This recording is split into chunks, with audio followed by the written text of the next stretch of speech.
it's like the universe will give you this like bump in the beginning. You can't propaganda an artistic person because they're just like, no. It's like, I don't need anyone.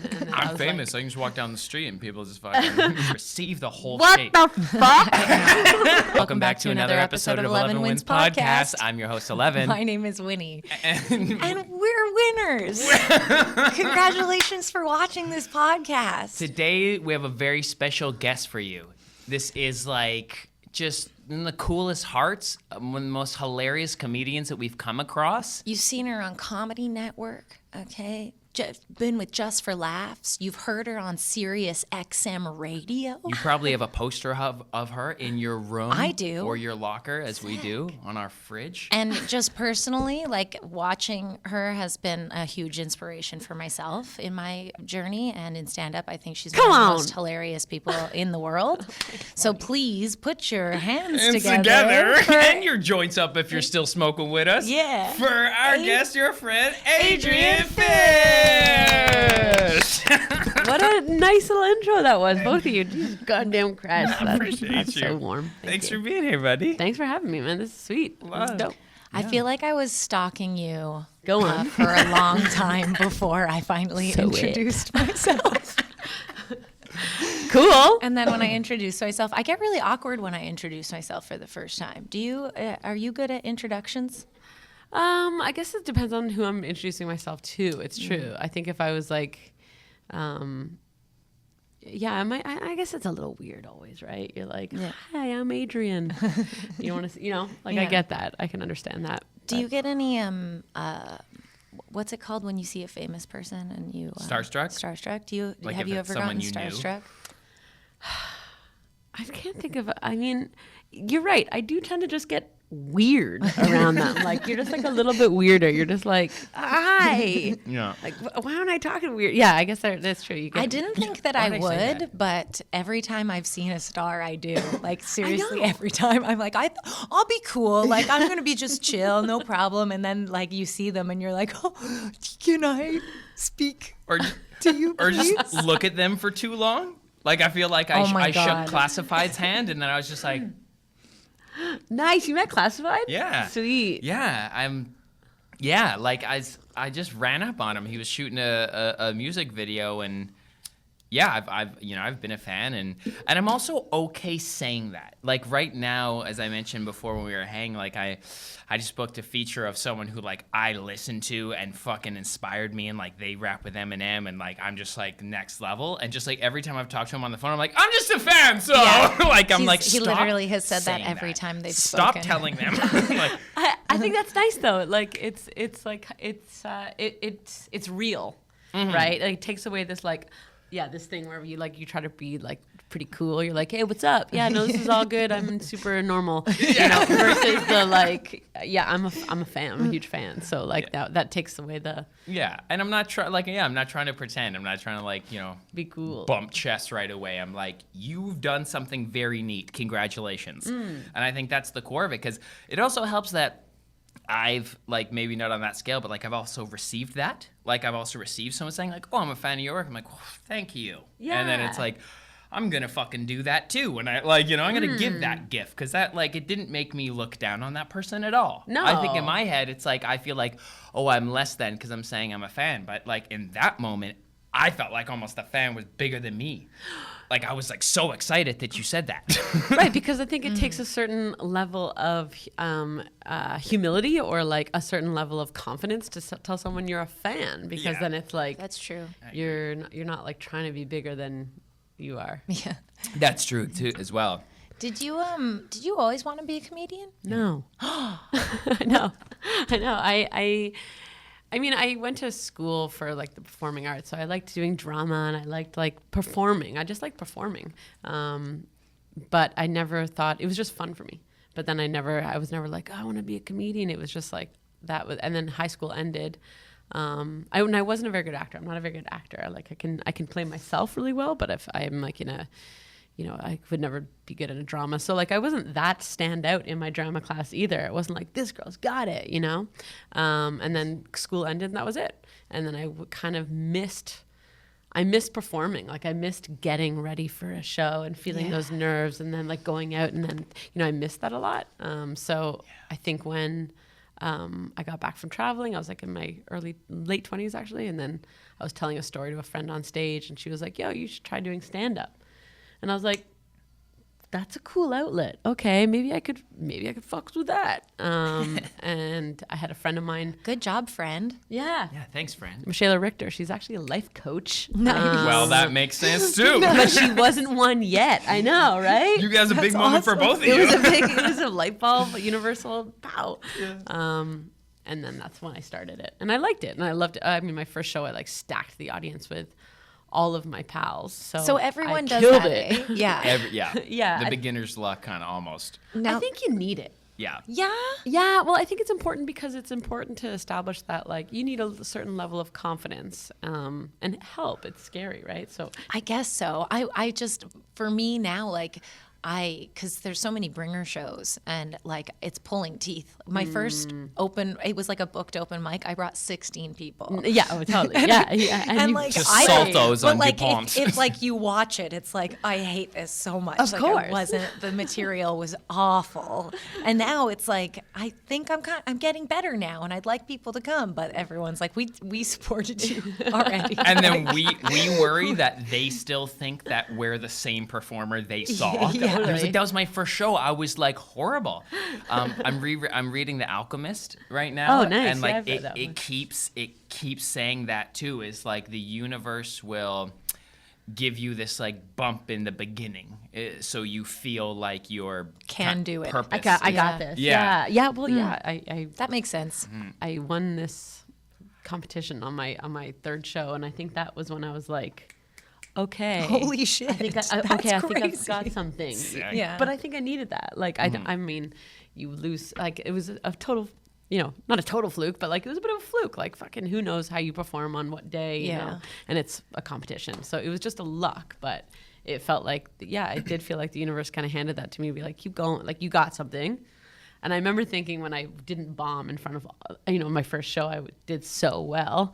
I was like, oh, okay, I'm going straight to the top. Like, Yes. you have this idea that you'll never, I was like, I guess I'll never bomb. Yeah. I'm way too Totally. I'm flawless from this point on, and it's going to be easy. Next week, Letterman. Yeah. I remember like you have this like, your ego gets like pumped a little bit too high. And then I remember thinking I didn't need any of my friends. I was like, I don't need anyone. And then I I'm was famous. like- I can just walk down the street and people just fucking. I mean, more my friends at a show. I don't need my friends at a show. Right. And then I ate shit. Like, Yeah. That was the Was worst. it soon after, or did you have a good run before you started eating shit? I had about 2 shows where I brought all my friends to, maybe 3, where I brought all my friends to, or a lot of them. And then after that, I was like, I think I can do this. I think I got it. And then, so it was about 3 shows where I had a good, And then it was the like, next show? and then it was awful and awful and awful. And I remember like, I only did stand up my first year. I only did it maybe like 5 or 6 times because it took so much out of me. Totally. Emotionally, I would just be crying, and then like you'd have to take another build to like do another show. And it would take me like at least a month to like get my emotions, myself in check, to be like, to take another hit, because it really does floor you. You're like, why do I need the audience's approval? Why can't I find that in myself? And that's the cool part about stand-up is that it does force you to, it forced me to like look at what was going on with myself. Like, why do I need them to laugh? Why do I need this approval? Can I find it in myself? How do I do that? And I think that's been the journey and continues to be the journey. The inward exploration of being a performer, period, even of just hearing yourself on the mic. Anyone watching who you don't know how you sound on a mic, you will hate yourself for a little while because you're like, why did I do that with my mouth? What, my breathing? It's like all of this like little fine tuning that goes along the way is due to like insane self-reflection. But when you're on stage, I gotta say, I feel like you're a bit of a gift to the art of stand-up in the way I perceive it, because you're being yourself, like like you're just comfortable. And like I dropped out of high school to do stand-up. You dropped out of high school to do stand-up? Yeah. Shut the fuck up. Yeah, so like I've been in shitty open mics for so long now. And then we moved to LA when we were 20 and I was at the Comedy Store and I was 20 years old. Like I have been around comedians my whole life and I know that sometimes there's a difference. And like that's just the way showbiz goes. But like I love watching you perform because it's like it feels like you're just circulating the heart. You're not afraid to take moments and go off, but your material is also really great stories. Like I'm gonna keep showering you with love, nice. but like for real, like it's like what was that the case? Was that the approach that you took from the jump, or like has that been an evolving thing to like find more of yourself in the craft? Yeah, I think that's like, well, first of all, thanks. That's really sweet. Yeah, Appreciate that. Yeah. Appreciate. I mean, you guys are also on, they came to my album taping and you can hear your guys' laughs. Like I was like listening to the. We have very loud, unique I was like, laughs. those guys rock, man. Like they're just so supportive. And like that also helps you be yourself on stage is when you feel like someone's, who sees you. Yeah, and you're like, okay, cool. You can settle a little more into who that is. I love that. So it's a symbiotic relationship while they're on stage. So, yeah, was that always the case? I think that's always been the goal, right? I think that's the goal of everyone when they're doing their art form is to like find themselves in it. And I think that's the struggle also as well. Like sometimes I can feel myself performing. Sorry, buddy. Sometimes I can feel myself in like it's like it's not inauthentic, but a little bit, it's like I can hear myself and I'm like, this is not actually how I feel, or this is not who I am. And I think that honestly doing weed shows helps you bring you back to, because if you're doing a yuck yuck show, you're on this stage and you can totally get away with a bit more like performance. But weed shows, like the audience demands that you're real and authentic because they can see right through you. They will cut right through your bullshit, bro. Yeah. Oh my God. It's so funny. Thank you for doing a weed show with us right here. Amen, brother. But yeah, it always brings me back to baseline. But I think, that's always been the goal. I would love to, do you guys know, you guys probably do know George Carlin? Oh man. Yeah. So like, he's an incredible philosopher, and like that's so cool. He has something more to do on stage than just make you laugh. Yeah, I've never thought of stand-up as like, I'm gonna make you laugh. Like that feels weird to me. Yeah. It's more like this is what I think. Well, and that's what like I resonated with when I first started watching you, is just that you brought like just such real, for me anyways, and maybe it's more of like a hippie vibe and a stoner vibe, but like real like topic, like real topic into your work. Like just talking about how life is blessed, but it's also so complex, and there's just like the universe has your back if you're willing to work with that, and willing to go down that lane. And so when I first saw you, I was just like, that feels so good in my body. You guys make me blush.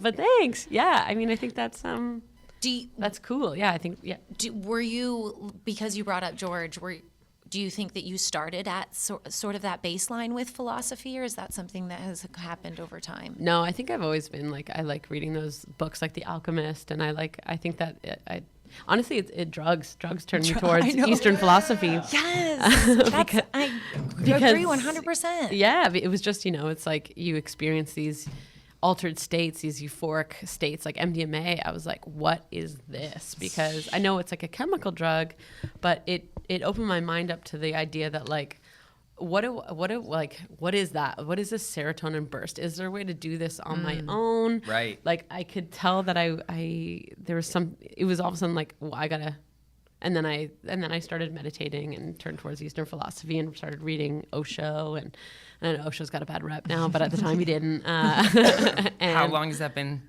since you've been meditating? I'd say I started meditating. I'm good.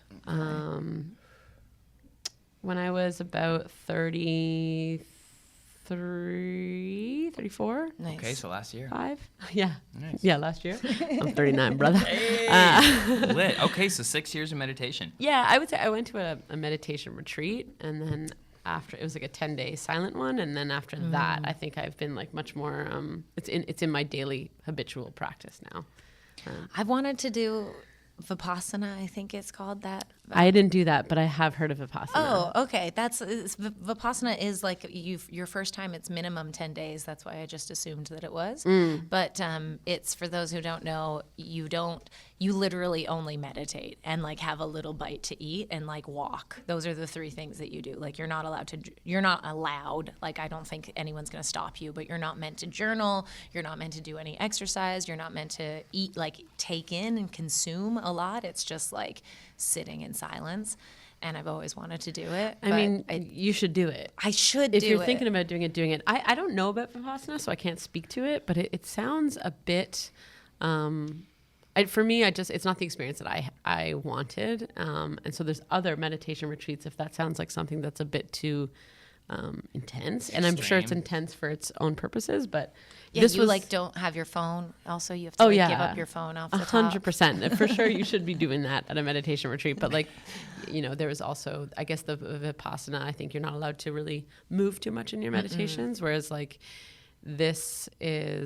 one, it was 10 days and it's silent and you give away your phone, and the food is like all grown on the land and there's no garlic, onion, or what's another one? Garlic, onion, or sugars. Bad breath causing things.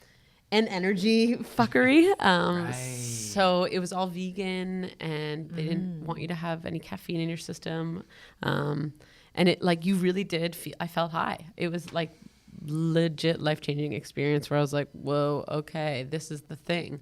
This feels like, this is what I was, this is what's already in me. And I didn't realize it because I think we're so clouded. Like we have so much shit. I was going to say the natural state is there, like to your point about like MDMA. It's like for sure there are, meditation masters and gurus that like live there.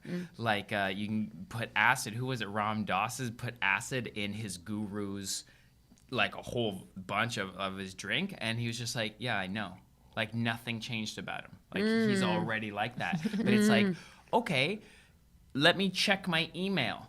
Like, oh wow, like, we're living this life where you're not at a retreat. Like that's great. And I know it's there naturally, but I think to have it naturally, there's no like talking to your manager and like driving somewhere and like, we have to have coffee and fucking weed to like deal with what's happening here. Like there's no Adrienne Fish for the people. Okay. There's for you and your heart and like that high, but like I'm just really exploring the value we put into the world and like what that takes. Like I wish we could dial into that naturalness all the time. Well, I think that's the part of like going to these retreats is that like it shows you that that's there. This is how, and now I have a better access point to that. So like in my days, I can, I wake up in the morning and it's like, okay, let's like center it. Let's feel that like, whoa, euphoricness. Okay, let's like, sit in this like total acceptance of what is without much thought.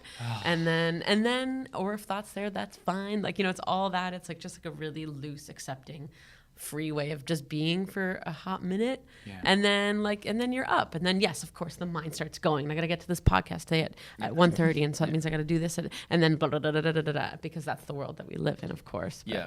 But at least it's like a little bit more of a clearing, an to anchor that. too. I haven't been meditating as I usually do, like every morning, 15 minutes, non-negotiable, like, or else just like Suicide Town by 3 p.m. Like that's like mentally. That's beautiful. But like I did today, and I'm just like, oh yeah. This is why we do this. Like you said, like just center the storm for a second. Just for a bit, like, for a hot minute. It's so important. Yeah. I just moved to Bracebridge with my lady and her kiddo. And like, so now I was used to living at home with myself alone. And so my practice was like, you get up in the morning and I take 20 minutes and I sit in my bed and I meditate, and then I get up and I do 3 sun salutations. Like I was so at peace and like my morning routine, Oh yeah. And now there's a 6-year-old child and you're just like, oh God. So like, holy shit. So it's different, but it's like now it's about establishing a new routine so that now it's not like meditation came so easily to me. It was so part of my routine because I would wake up and I'd be in bed pillow right here, and now we go. And now it's like before you get out of bed. So now that I have to do shit again, like as soon as I wake up, now it's about like, how do I bring it back to that meditate, or not back to it, but how do I now put that into my daily habits again? Because that's kind of the trick of it. Are you able to? I've started to, yeah. My girlfriend got me a meditation pillow and a little thing. So now I'm like, okay, now I have a thing, an area that I go to. Nice. And it's interesting because, just like you're saying, you feel like you forget that you need it. Yeah. You think, no, I'm fine. You can ride the residual waves for a while, right? Mm-hmm. Like, so you know this, you're anchored to it, you understand the benefit of it. Right. But then at some point we just human the shit out of life and lose our shit. Every time I lose my shit, I feel like now I'm like, I can't believe I did that again. Like, what's happening? You know what that is for me is journaling. Like I journal. So there's a book called, have you guys read The Artist's Way? Yeah. Okay. Great. Yeah. book. Yeah. Love that one. And you have to journal 3 pages a day, right? And I remember, when I was doing that, I was like, man, this is so therapeutic. It's my check-in with myself every single day. Like it was like I was giving myself therapy sessions every single day for half an hour. Yes. And I was like, I'm never gonna stop.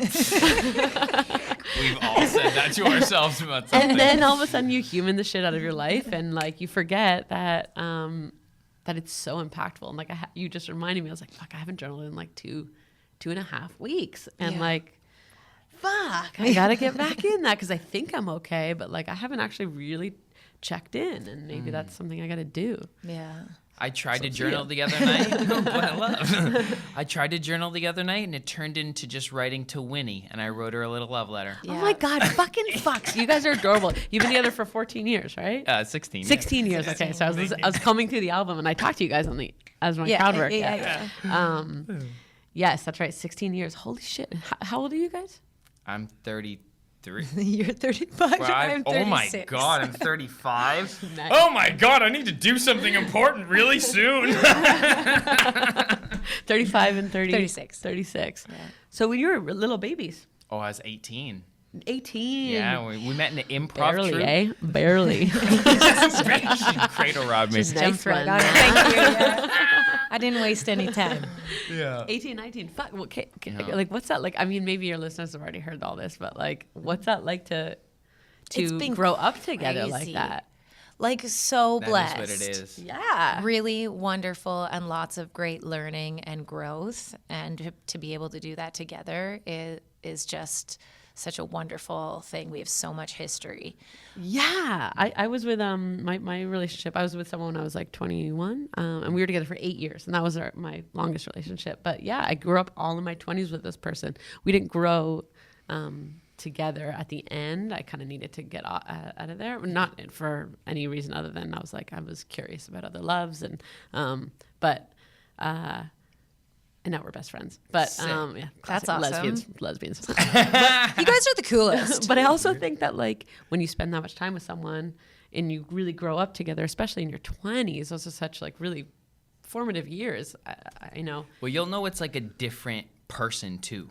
Yeah. It's 3 years, kind of where literally your actual cells are all completely different. Your neck skin cells literally have changed and evolved. You're done. The you today in 3 or 4 years. It's crazy is how completely dumb different. you are when you're 18 and 19 God, too. so dumb. So dumb. You're supposed to be an adult. You get sent out into the world and you're like, yeah, I know how to make decisions. And you really believe that. That was when I started my cocaine addiction. 18. There you go. You're so dumb. So dumb. Yeah. So you have to flounder for a while and find yourself. Also, the way me and Wynn did it is she went to yoga school. So we did long distance for 9 months when I first moved to Toronto when I was 23. She was 24. I used to go to LA as a songwriter for the first quarter of the year, depending on what I could afford. Sometimes it was a month and a half. Sometimes it was 3 months, and just go be in the sun. So we've always had kind of space apart, but this version of us is the longest together, side by side together. So the most compromised, the most listening, the most like compromise in Yeah, a we good were way. definitely trauma bonding on our moms when we met too. Like it was, Nice. You know like about the alcoholic first- moms? You know about alcoholic moms? Oh yeah, okay. Is that the trauma? Yeah. That's a big one. Yeah. You guys okay? Not really. Not really. I think we are. I think you I think we're a lot Thank more you, thank okay you. than we were when we were 18 and 19. Well, Yeah, at least for we're sure. looking at it now. Like to your point about journaling, like that check-in, Mm. it's a lot healthier. It's harder to get there, but at least you can be like, okay, this is why I'm this, Right. as opposed to just like, no, nothing. Right. Like, yeah. Okay, so that makes sense why you're both creatives. I don't know why, but I feel like when you have I don't know, when you go through a challenging experience, especially when you're a kid, I feel like that the outlet, you need an outlet. You express. Yeah, you express need to yourself. express for sure. And then there's also that thing about like, sometimes it's tough that we're both creatives because no one's stable. no one's stable. No, Like, that's the best part. we need this perspective today so much. Thank you. We had a meltdown last night about Did like you? what the fuck are we doing? Like what? Talk to me. Tell me more. We called ourselves out, I basically. think it's just like Stop buying your own bullshit. And like maybe you can speak to this too, but like I had an idea for my life when I was younger, and throughout my entire 20s, I worked towards that idea, and I just kind of thought that it would have been more sustainable by this point in life. Can I ask you what that was? Well, I'm Rich an and famous. actor by trade. Yeah, Right. Rich and famous is Cool. like the short of it, but like I think that like I thought that eventually I'd be able to like not do side gigs. Right. And like maybe even consider having a baby. Yeah. But I don't understand why that, and does that feel like that's not accessible or that's not happening and so it should have happened already? Is I that feel like the it should narrative? have, like, yeah, in my head, I'm like, I just feel like I was working towards something that like should have happened sooner. Right. Yeah. And like, I don't want to should myself. We talk about this on the pod all the time. Like, and we don't usually, but I think we're coming off some sickness and we were just like, what is going on in life? Like, what do we need to reframe? Do we need to like be more compassionate with ourselves? Do we need to keep going? Do we need to make changes? I think that's where, that's cool. yeah, that's where I really get caught like fucked up a little bit, because I'm like, if it hasn't worked up until now, like, isn't that the definition of insanity, to like keep doing something over and over again and Expecting accept different results. Yeah. Well, yeah, but I guess like, so the point that I like to that point, I don't think that means that like, so then give up the thing that you're doing, but it's like, what's the different, how do we get in there differently? Like, Yes. like there may be changes. I think those are really important questions too. Like, okay, what's going on here? Can I give myself more compassion? Why do I feel this way? Like, those are all, you got to do those check-ins with yourself. But those are the hard questions, because it's like life questions, and especially if you're like, but you're still like young, guys. We're really fucking young. Thank you. We See? are I like, needed that today. we are. Your healthy mind state. Thank you. And I agree. Yeah. But do you ever feel not? Like, do you always have that perspective? Let's break her down. No, I think you're right. I think it's super human to go through those moments of self-doubt and those moments of like, what am I doing? But it does make me want to make changes and like switch things up and try things. And do you find that change is hard as you get older? Like, is it harder as you get older, or are you just very open to that? I think that yes. I think your answer, like, yes, change is harder as you get older. But what kind of changes? Changes to your career? No, like last night we were like, okay, we're getting rid of the couch. Yeah. Okay. Because this is our creature comfort and we're spending too much fucking time on this couch. Cool. Yeah. So you're changing. Yeah, and Your habit. we're putting structure, because often the way we do content now, and like especially like I've been producing this for years. Now we got a Benny. What's up? Love, bro. Benny's great. Yeah. But then like we're like, instead of like shooting at it and like until I'm exhausted and smoke weed and fall asleep on the couch and get up and like maybe do your affirmations as you go into bed, like that sort of like messy artist approach. It's like, okay, we're gonna shoot on Mondays. We're gonna edit what we've shot on Mondays, the alternative content on Tuesdays. Wednesdays we're going to write the headlines and do the publishing, and then we're going to shoot the podcast Thursdays, edit. You know what I mean? Like, put some framing around it as opposed to just like like we've been doing. Fuck it, that's dope. You know? That's inspiring for me. Sick. I love your joke about being your own boss. Yeah, because that's the thing. Yeah, the joke is that I run a pretty loose ship, and like, but it's because you guys know it. Like, you're like, you can run a loose ship. You can sleep in. You can smoke weed all day. You can take a day off. You can go snowboarding. You can do all these things, which is the beauty of it. And that's also the hustle of it too, I guess, is that like you can't, and then you're like, and then you don't, you're like, you move. Can't do that every day. Yeah, but also I think that the 9 to 5, that's one thing that I've also come into contention with, is that like I was making myself feel guilty that I didn't feel like I was working hard enough, or I wasn't doing it, or, I was like, I should be doing more. That's like that was sometimes the self-talk that like does nothing for you. It paralyzes me, at least. It just gets me down on myself. And then I'm like, I'm not being a very good boss to myself. And I also think that like, we don't need to be working Monday, Tuesday, Wednesday, Thursday, Friday for 8 hours. Like, I don't think that that's healthy. This is also my life. This is why I got into the arts, because I can now dictate how I want to live my life. In my life, I want to be snowboarding on a Tuesday sometimes. And like, I also recognize that's like so goddamn privileged. For sure. But like, you're right. Take your wins where they are. So like, if we don't have the multi-million-dollar bank account, I got the multi-million-dollar lifestyle through freedom. Yeah. And like, that's the money. But that's really good though. Yeah, I don't know what I was talking about just then. Being your own boss. Being your own boss. You sound like a great boss. Well, and then I hustle hard. For you? But then I hustle hard for those like 1 or 2 days. I can be like, okay. Yeah, you kill it. We're going. You show up and kill it. But like, thanks. you do your thing. Thanks, but I think it's also like relaxing that a little bit. I mean, it sounds like this schedule that you guys got going for this podcast is pretty intense, and like that's why I struggled to make a podcast, because it's intensive. It's a lot of work. It is way more work than a podcast should be. It's an audio recording. Like we have a visual now, but like because you need it. You do. Yeah. For the clips. Like the clips are everything too. And it would like, be nothing, honestly, without it. I think the visual aspect is the absolutely podcast. AM radio. You guys know about AM radio? Yeah. So no thanks. Fucking, One time I was really high driving home, and the only thing that would level me, I was like too high, like it was dumb, and I shouldn't have been doing it, but I got a little bit too stoned, and the only thing that would level me out was AM radio. Sick. I like needed to listen to like Fan 590, and I was like, yeah, this will keep me straight. Just follow the story. Don't fall asleep.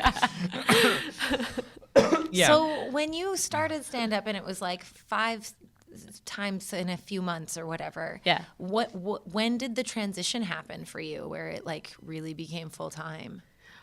Full-time is different, but I mean, the transition from when I felt like my first year I did like cameos, I did like maybe 5 shows throughout the whole year, just because it took such an emotional toll. But I think at one point, there used to be a room called Spirits, which was like it's a legend. It was run by a legendary Joanna Downey, who has since passed, but hilarious comic. Anyways, shout out to Joanna Downey. Yeah, she gave me a shot at Spirits, and Spirits was like the amateur / pro room. The thing about it was that it always had pros and a few amateurs. Thanks, buddy. No worries. And so I remember getting this email cool. that like, oh my God, I'm going to be on Spirits.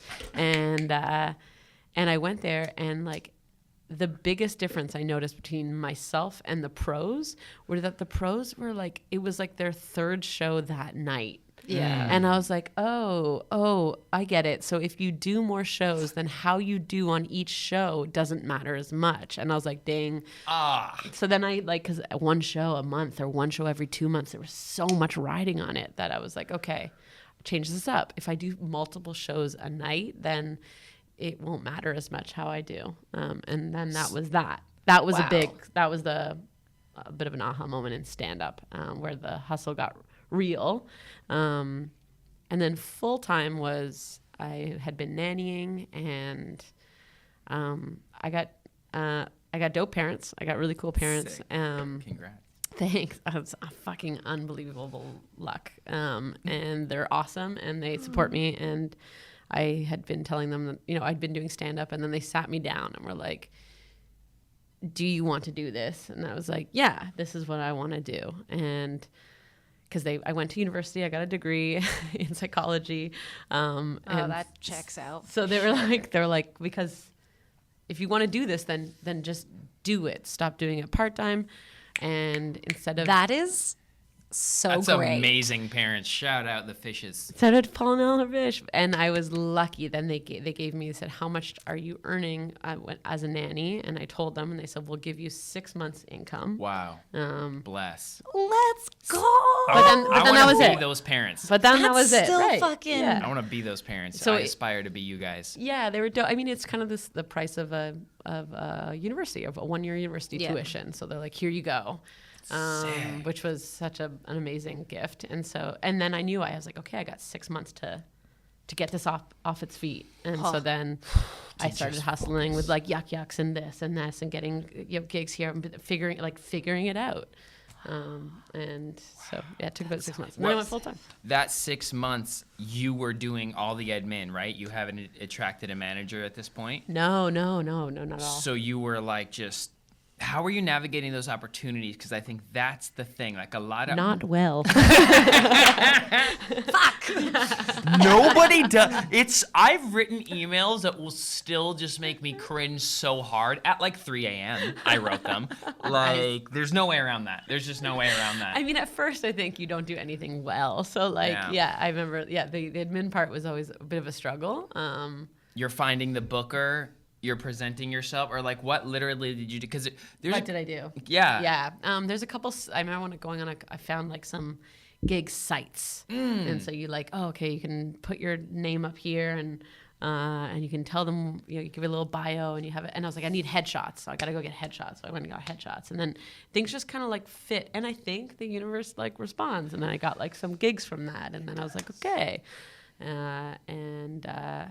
I got what it was. It was Yuck. Like I said, Yucks never liked me, and never. I mean, I showcased for them numerous times, and then I got. That's wild. That's wild. I just can't even. And then I got.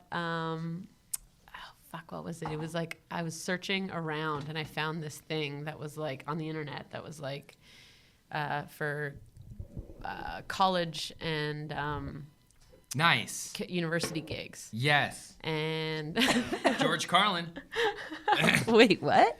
And I remember I showcased for them, and then I got it, and then I told Yucks that I got it, and I would give it to them. I would give them some of the cut if they repped me. Whoa. And then so they were like, okay, fine. That is so fucking badass, You must dude. have gangstered your way. You thugged your way right into A couple Yucks. times. That was only to get on the Wednesday the pro-am nights. What and then I got the fuck? And then I got a festival, and I Respect. showcased for a festival, and then I was like, Okay. I'll give you this festival if you put me on the lineup full tilt. And then they were like, okay, fine. Okay, Like, so no you... one wanted me at Yucks. Gee. First of all, that's hilarious and crazy and weird. But you saw a vision, though, and you stuck to it, and you didn't get resentful. A lot of comedians, and myself as a musician sometimes, like along my early years of journey, is like, fine, you said no to me once, fuck you, like forever, you Totally. know? And I'm done. But you're like, no, this is going to serve my journey. I'm going to stick to it and even give part of what I already developed myself. Like, respect on that. Thanks. Emotional maturity. Yeah. Stubbornness. I don't know what it was, but maybe ego-driven. I was like, fuck you. I'm going to get on your goddamn roster. So did that happen in the 6 months? Yeah, it did.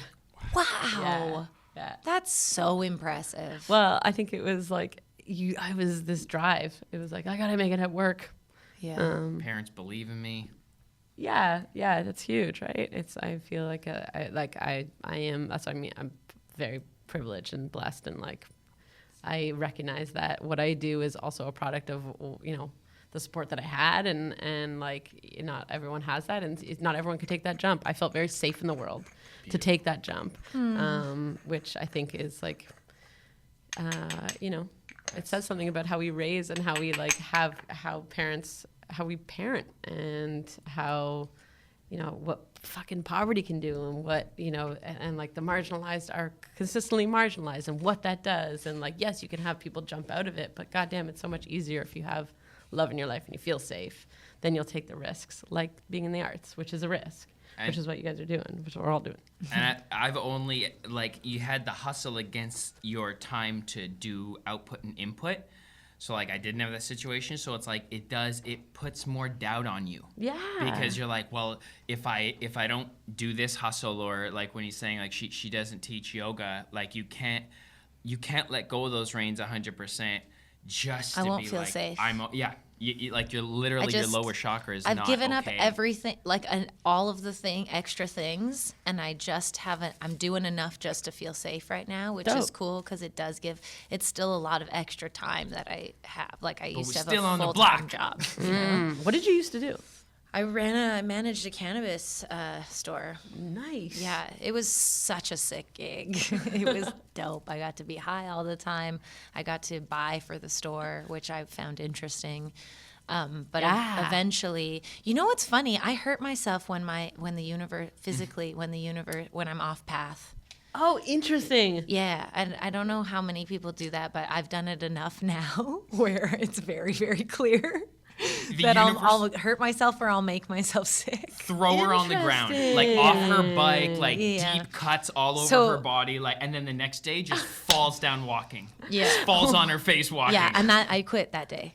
Really? Well, I didn't quit, actually. I was like, I can't do this full time anymore. Okay. Something has to change. But then that was just like a slow burn to quitting. But then the thing is, you listen. Like, a lot of people don't think would hear that. Like, well, I listen now. Like, slow now burn. I finally, like, the cycle accident should have been the sort of the top, where it was like, please listen and please be present and like check in with you.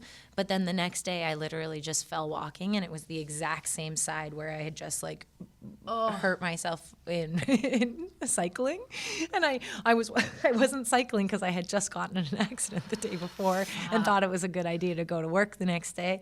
And I got to work, and I was wearing my work uniform, which was sick. It's just like whatever you want plus their merch, and they had good merch there. Shout out 1922. Nice. And it was a white long sleeve, and it was just bleeding. Like, it was just bloody all down the side. And I like messaged my bosses. I was like, I can't do this anymore. Something's got to change. With the bloody arm. That's good. Yeah. Message gets there. Yeah. But now when I hurt myself, though, it's a real indication of like, I'm not paying attention. I'm not present. It's awesome. For me, it's like seeing like anyone split their mental. Like, when I first moved to Toronto, like, yeah, like, I worked for Zipcar a little bit, but just, like, if anyone was like, you're fired, I'm like, thank you so much. Like, right. I've never really been, like, now I sell art and content, so, like, that's still, like, a hustle, but it's like, I just get to do what I want as well, and it sharpens my skill for when I go back and do it as, like, a rapper. Wait, what do you do? Like, sell content. Like, basically, I'm full-time. Like, I'm like in art, but then it's like, you sell your content. I sell content. Yeah, my content that I create. Yeah, but like, that was a long road. But in the early days, those other little gigs, I'd be like, kind of mentally there, but I just couldn't wait to get back on stage. But like, Winnie's a good person. Like, what she takes money for, she gives, you know. And for me, I'm just like, how are you? She used to manage the yoga studio she's at. And like that, so there's a level of like seniority, and like people ask her questions because she knows. So I'm like, I couldn't like be something for others and be this thing for myself. So it's like, your journey like really affirms that for me of just like, if you can't split your energy like mentally. Maybe you can, maybe some people can, but it's like, I don't know. What's your thoughts on that? On like double tasking? You mean like having two jobs, like doing something, like having a hustle and something, and a flow, and a hustle and a flow. Nice. Yeah, like splitting your mental energy between something. I feel like, I think that's what my partner would be a good example of that. So like, she is a musician, was a traveling musician or touring musician for her 20s. Awesome. I heard so her fun. new song she just dropped. Beautiful. Shout out. Yeah, Cindy Dwyer, check it out. Beautiful. Doire. Yeah, she was a musician, and then she like had a kiddo, and then she needed something a bit more stable. She couldn't be a road dog anymore, so she became a psychotherapist. Okay. So she uses oh my God, it's so much fun to watch like Love is Blind with her. 'Cause like, oh, what about that one? Yeah, it's great. We love that. We like people. We like to delve deep with people. So we like, it's so that's, but she uses her art. She's a psychotherapist, but she uses music therapy or art therapy with her clients. So I think that's maybe how you meld the two. That's how you split your mind a little bit, like, because you're still doing what you want to be doing, but with a bit of like something else that kind of feeds the money, I guess. Yeah. Yeah, I think it's dependent on the person too. Like, True. I don't know. It wasn't. Tough concept. It is, yeah, Yeah. because So specific. if you want to go full time, you kind of got to go all in, I think. I think so. I think it's a bit of a jump. Yeah. And then it's like an mental and emotional, and the universe catches. Yeah. Like, I think I've been lucky, but I think that's It's a through line for a lot of people who jump in It's a and leap. take the risk. it's a leap, man. It is a leap. It is for sure a leap. But then also getting evicted sucks too. Like, yeah, if you Also a leap out of your house. don't. Yeah. Yeah, I know. Yeah, exactly. I don't know. When's your birthday? June 4th, 1985. The year June I 4th. should have made you guess. Fuck. That's dumb. Is that Gemini? Gemini. Oh, it's Tupac is a Gemini. Tupac was a Gemini. Do you feel me? When are you born? April 29th, I'm a Taurus. Oh, okay, Taurus. And when are you born? December 24th, 1989. December 24th, 1989. Okay, December 24th. That's crazy. So what does that feel like to be having a birthday around Christmas time? Christmas Eve, baby. Everybody celebrate because of me. I just that. tricked myself. I It's like, that. although a celebration, thank you. That's nice. He takes it too. He's like, I am number one on this day. We can do you fucking guys tomorrow, but like, it's all about me. That's nice. I never go to my in-laws on my birthday now, though I've learned my lesson. Are you guys married? Yeah. Okay. Yeah. We took us like 14 years to get married. Yeah. Yeah. And you want a kid? Maybe? I Sorta? do. Yeah? Oh my God. Yes. He wants a kid. And what makes you not want a kid? Responsibility, time, freedom, And what makes you want to have a kid? fun. Nice. Nice. Question, I think it would be fun to have that. Fun how? Like fresh energy, new life, seeing a different perspective, like grow up. I think that must be so interesting. Yeah. What has being around a kid given you? It's, I don't know, it's these like small little moments. Yesterday she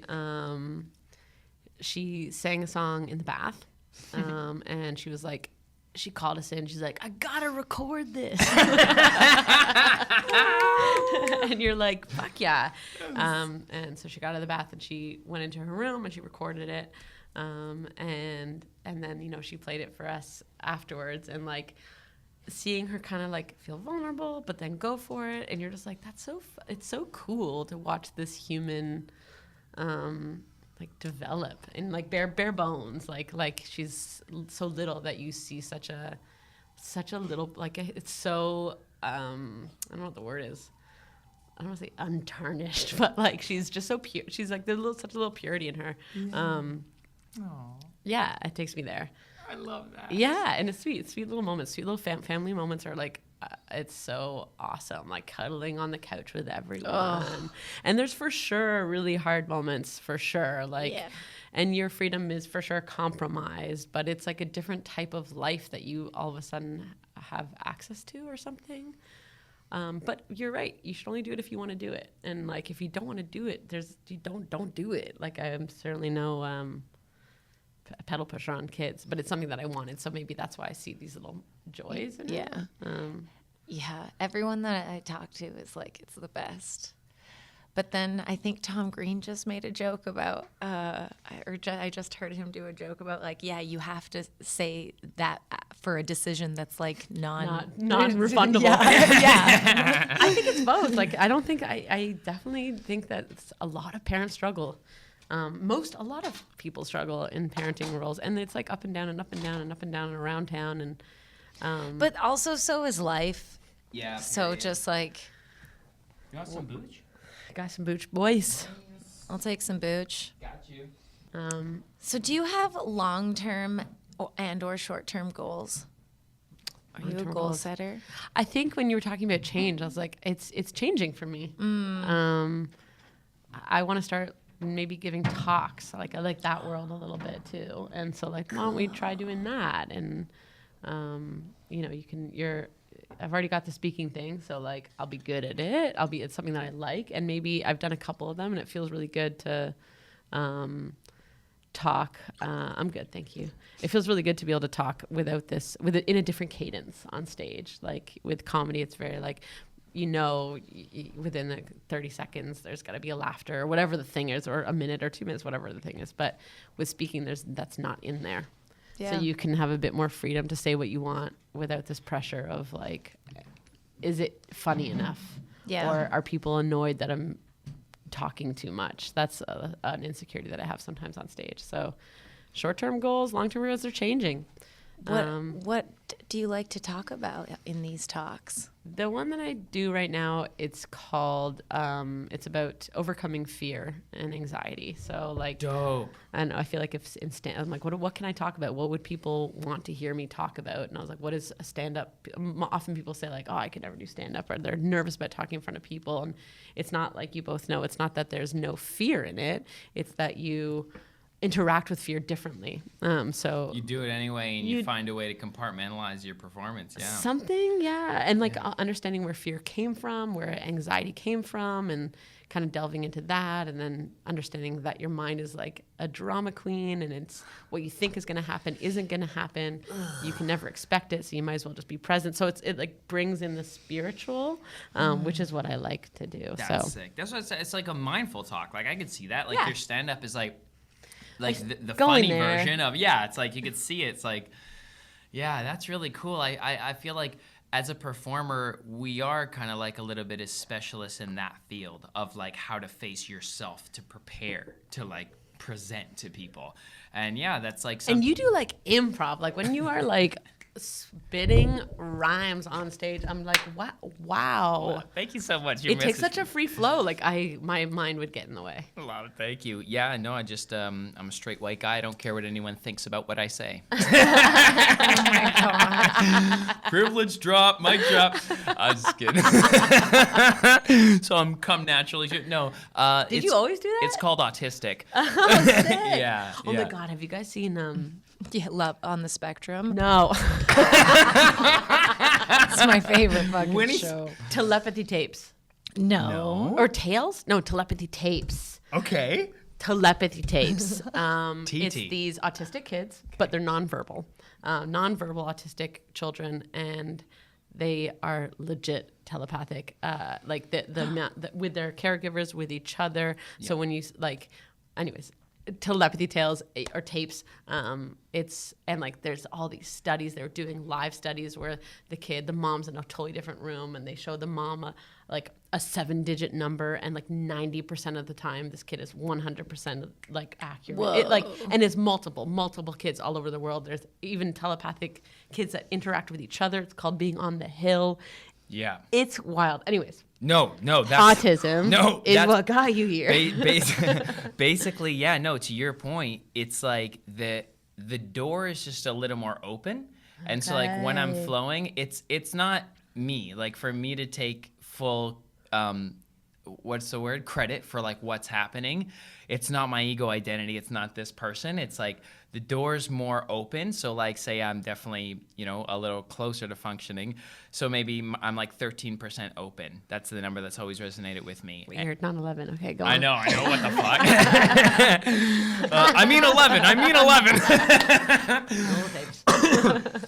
But like, yeah, it's like how open you are. So the telepathy thing is also very real because like I calculate more through intuitive sense, and I'm synesthetic.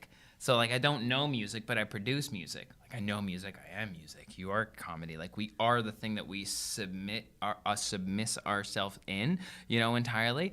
But yeah, I feel like that telepathy, we all have the ability to do it. We're just where the logic side of the brain takes over because you're told that's like you have to show your work. Like in you have to have a license to drive. You have to like show your work in this world. And like this door that's open is like everything else, all the energy, all like where your decisions really come from, like what's really going on. And then that information that they can receive and transmit, we're all broadcasting and receiving constantly. That's why they say that like when you see like an autistic kid, a nonverbal autistic child, like in a group of people, they're like often closing their ears because it's too much. Stimulus. Everyone's It's thoughts intense that they can pick up. Everyone's thought. Yeah. So like these parents are having tough times, like with food, junk food in the house because the kids know where it is. Yeah, right. Like, because it's almost like they can receive the information. You look at a human being's decisions as just a result of how they are. So you can be like, where can mom reach to even like you're like given the answer immediately as a framework of something. It's like it's very hard to be bullshitted. You can't propaganda an autistic person because they're just like no, like I no, like I'm not gonna accept your lie because that's just. You're trying to paint a picture that I know there's no way it could have gotten there without these steps. So it's like they can receive. I have moments of just receiving the entire block. And for some reason, I understand everything. It's bizarre. And then when you're like rapping, is it just like, it just comes out of you? The whole song. I get the whole song right away. Like as soon as he plays the first notes and I understand the progression, and then that's like I've made my live show a trick. For those who haven't seen it, it's basically a cool trick. I get suggestions and I'm like, now synesthetically, those concepts are like reddish or like they're a dense red. And then someone says a genre that's kind of like a light blue. So then it's just going to be a green song. And then it's your hues that change throughout it. So I like receive the whole shape. What the fuck? It's the mix of like whatever everything's an equation basically. Like, like it's like you have it from intuitive sense of knowing how to make people laugh and how to adjust rhythm and timing. Sure. Comedians are time masters. Sure. You have to be. You can't not be.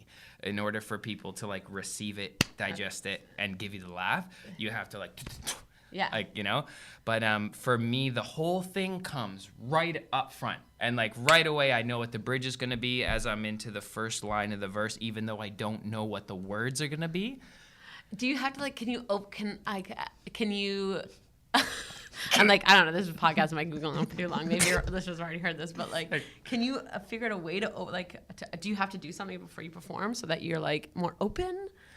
I always meditate. Can you do that? Okay. Yeah. And can you teach it and replicate it? Yes, but every time I try and tell someone to get out of their own way, to what you said is it's impossible because it's like hands on the wheel. Like you're just taught as a human, hands on the wheel, and the only way to do it is hands off the wheel. Oof, I feel you, man. I like that. Because I feel that way with stand-up sometimes. It's like you gotta, if you really want to do the thing, you want to say the thing that you want to say, you just gotta go. And trust it, because we love you. Like it's not like your jokes we show up for, it's you. Yeah. And so it's like we just want to see you jump, but like that's my little secret of like when I'm in these ciphers with like hardcore rappers and stuff, and they're all like going bar for bar, and then I'm like, yeah, but let me talk about what's actually happening, and then like go from it from a place of like honesty, and then people are like, oh shit, like that's like more fun than just like intuitive, like, they're going hard with the bars, and that's cool. Like, I love linguistics, and that's respect, but, like, I feel like hip-hop or rap or even stand-up is the expression of just, like, look. Like, just, like, let's observe together through the lens of this thing. Sometimes it's funny, sometimes it rhymes, sometimes the melody works, but, like, overall, I think it's just a reflection, right, of, like, what's happening, and that the reason why I say autism and why it landed there through understanding my own neurodiversity by needing to regulate myself because I'll explode. Just got over self-abuse. 1 year clean. Thank you. Yeah. Just like get so overwhelmed. So it's like that's the lens that really comes through. Is like actually just channeling. Channeling is the word. Fuck. Yeah, yo. Damn. And then we got to learn business. And then there's business. And then there's the business. Man, that's so fucking cool. I want to be able to do that. All right. Drop a beat. Go. Sitting on a podcast with my two pals. I'm smoking weed and I'm having a towel. I know, this is where I go too. Nope. I'll continue. We are smoking weed and we're gonna do a deed. What that deed is, I don't know. But here I am, I'm flowing with my friend Adrienne and 11, and we're having a good time because that's why we rhyme. You know, we usually do a jam to like. Yeah, we do. Nice. I felt it. I've been practicing. We gotta do it. Fuck it. We'll do it. I'll throw out a beat. It's a fun practice. I think it's helping me with my stand-up. For sure. Practice with him. Because it like frees your mind a little bit. Yeah. Yeah, for sure. And like less judgment. Oh man, I had such a shit show the other night. It was fine. It was it's good. It all happened, but I had so much negative judgment in my head, and I was like, "What the fuck is going on?"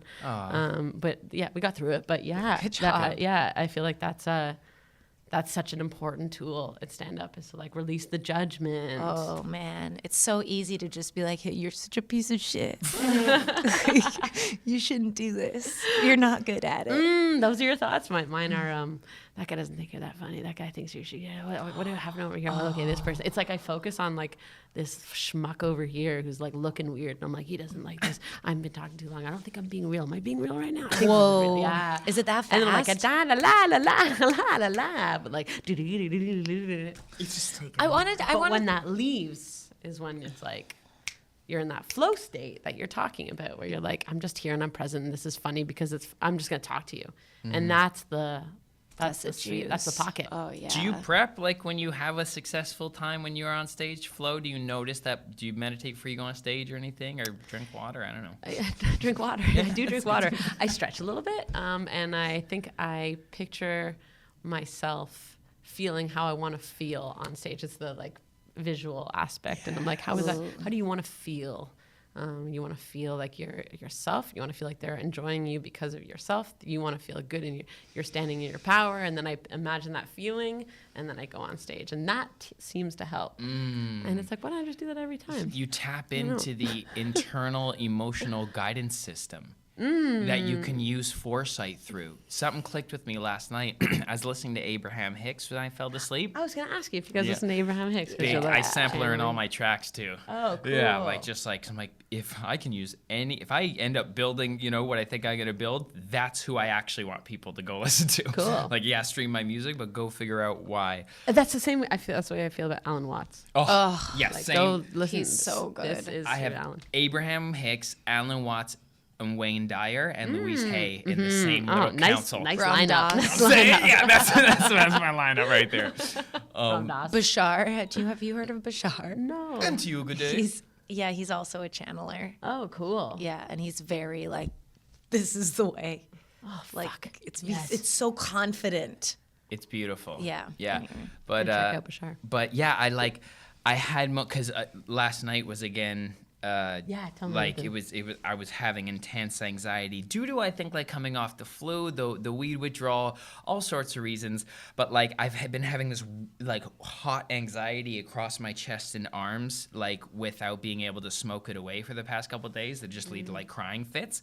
So I fall to sleep like with the headphones on, and I'm listening to this book, and like as I'm tossing and turning, I'm like waking up and hearing what they're saying, and then they're like, tune into your emotional guidance system, and reminding you that your reality is like more your creation than you're a victim of it, just waiting for it to happen. So it's like, think about how you want it to feel, like you just said on stage, which is what reminded me. And the word they use, because it's irrelevant to the circumstance, is bliss. You are allowed to feel bliss inside, regardless if whatever like is going on. And so I just like made, as I tossed and turned, like my affirmation when I come back, like I am blissful. Like, you know, so like finding those moments just to like remember how I wanted to feel, and then I'm thinking, oh, well, if I have a hand in the outcome here through how I'm focusing on this, how have you been what energy emotionally have you been putting at this problem in your head?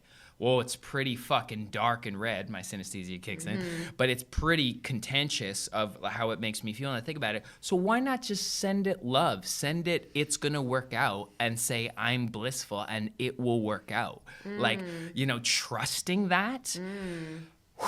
So out of our natural frame of how we live our lives. But I just like, I've now felt better because I'm just like, remember, you have a part in creating like how that set's gonna go by visualizing the feeling. And I think a lot of times when people hear visualizing, they're like, well, you have to exactly think about like what that's gonna look like. And like you brought up the best point is like, no, it's how you're gonna feel, like how that thing is gonna make you feel. Yeah. I think we manifest shit in our lives too, just to have some drama to focus on too. Oh, for sure. Oh, Yeah, it was beautifully put, by the way. That was nicely put. Yeah, for sure. We manifest drama, and we like the drama. It's the mind. The mind is there. The mind is a tool, and like it's there to solve problems, right? That's like fucking awesome that our minds can do that. But when there's no real problems to solve, like, you know, we've got shelter, we've got food. And our brains are no longer scanning for like predators. Yeah. So now we're like, but now I still need to solve a problem or else I'm useless. Yeah. And I think that's why we like, and that's awesome because that creates goals. And then we're like, I gotta get to that goal, and like that's the mind, and that's awesome. But I think it's about the balance of that. That was one thing that I learned in that retreat. Was like, oh, you can also just not. You can use the mind and you can not use the mind, and like there's difference, and it feels different when you're allowing and you're just flowing, and when you're using the mind again, which is also serves a purpose. But and to like we've been exploring like not taking ourselves so seriously inside our head. I'm like, a fucking liar. Like when you I'm a fucking liar. Asshole. Yeah, when you say you're a piece of shit or whatever, like just be like, that might not be true. You know, like just even if you can't get off of the like feeling of that, it feels better to explore the fact that like we might just be wrong when we have self-talk. Totally. Yeah. That we could like just choose something else. You can choose something else. You can choose whatever you want to choose, actually. And I was like, oh, that's a nice feeling to feel like I can choose. And then it's funny, as soon as I remember at the retreat, I remember like having the realization that like it's so funny to hear the how hard I make this life for myself sometimes, you know, where I'm like, I don't need any of that, none of that. And it's like, it's funny how much my mind is delivering the story. Yeah, and it's like for no reason, for literally no reason. It's just bored. Yeah. You know? And totally. No, I do that. Like when I pick fights sometimes with myself or him or someone on the street that really doesn't deserve it. I check in. I'm like, are you tired? Like, do you need a little boost to energy right now? Is that why you're kind of like, is your body requesting something of you that you don't have? And so you're like, hey, you're a piece of shit. Let's get the adrenaline running so you can go do what you need to do for the rest of your day. So even just like we're bodies, you know, we're responding to what's going on in our body unconsciously. Even, I think. Totally. Being thirsty. Thirsty? Dude. Like, it's bad. Totally. It's bad. So mean when I'm thirsty. Just a simp, and I feel like a gorilla. As soon as I give myself some water, I'm like, no, I'm better now. And seeing having a 6-year-old, it's like also... it's time to Okay. I'll say this one. No, not at all. The 6-year-old, we took her skiing, downhill skiing, and... we forgot to give her water for like 3 hours. And see, Winnie, it happens. It's okay. Okay, cool. That's good to know. But she gets to the bottom of the hill, and like, you know, she's like upset, and you know, I'm like, did she have a bad run? Or I didn't know, but she like wasn't talking, and she's like, stop following me, and I'm like, what is going on with this kid? And eventually, I'm like, I said her name. I don't want to say it on camera for some reason, but I was like, he was like, listen. And then we like turned around and she like took her clothes off and she's walking back to like her whatever. She was fine, but she was like crying. And finally her mom was like, what's wrong? And she's like, I'm sad. And we were like, why are you sad? And she's like, I don't know. And we're like, oh my God, we need to give this child some water. And then she like drank water and was better. Oh my God. Drink water. Man. Like, it's crazy how much of a difference, of a mood difference it is. So if you get anything from this podcast, is that we're all divine beings and drink water. That's perfect. There's like no better way to like wrap this up. This has been so necessary for me personally. Thank you. Me too. I mean, thank you for blessing us. Vibration likewise. in my body feels more of well-being. Yeah, fuck yeah. It could be You're the kombucha, amazing. but I feel the same way. Yeah, no, this is so sweet. This is exactly what I good. wanted to. Is there you. anything Thank you want you. to leave the people with? Leave the people. Never change, always so grow. That was my wand. It gravitated to you. Sorry. In terms of plugs, Yeah. okay, my album, Listen to the Loons, will be coming out sometime in the next couple months, depending on much of a hard ass I am on myself. But I'm gonna get it out there. But yeah, listen to the album will be coming out. Take a listen. That's the only plug I really got. And where can people find you? Instagram is my most active socials, so at Adrienne Fishy Fish. Which I love. People are like, how many fishes? I'm like, 2, I think. I don't know. Fishy Fish. Adrienne Fishy Fish.